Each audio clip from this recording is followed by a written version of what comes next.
Hello everyone, I'm Santiago, and today I'm going to be testing the Evil Within 2 on the GeForce GTX 1050 Ti.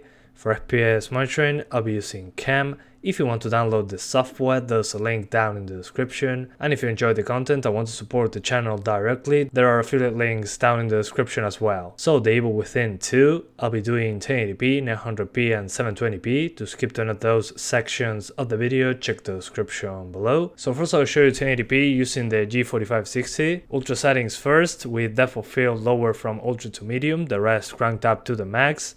And the game is overall over 30 frames per second just fine. Then I lowered the settings to the minimum in order to try and get 60 frames per second, but it was impossible to do so, and you'll see very low GPU usage. Due to that, I decided to test the Ryzen 3 1200 overclocked to 3.9 GHz, and I test the same 1080p Ultra and 1080p Low.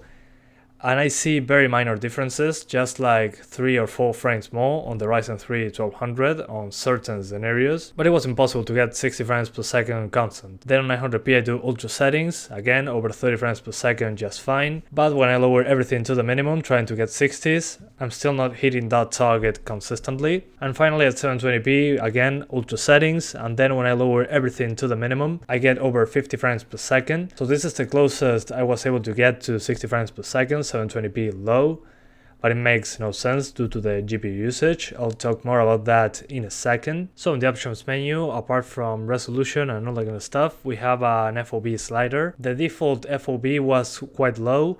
The character took a big chunk of the screen, so I recommend keeping this at 90 degrees. You can also choose film grain or chromatic aberration on rough. And like on Doom, we have the performance metric option, which in this case only gives you frame times and frame rates, which is nice. At the top right corner of the video I had it enabled on all my videos. And then in the advanced options we have the level of detail option, which is enabled or disabled.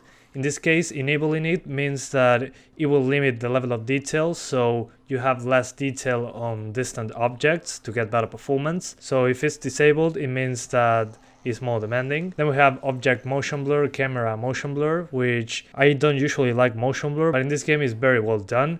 It doesn't bother you when you're aiming or anything like that. It just looks fluid, but it's a hit to the frame rate, so I recommend disabling this if you're having trouble with performance.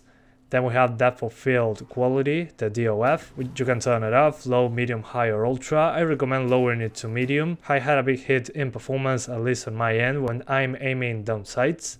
Other than that, it's fine. Then we have screen space ambient occlusion and SSR. SSR is screen space reflections.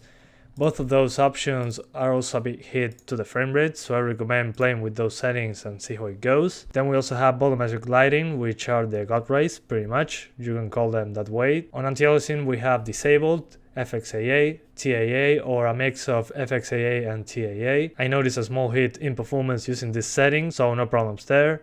And shadow quality, we have low, medium, high or ultra. And again, I recommend lowering this if you're having trouble with performance.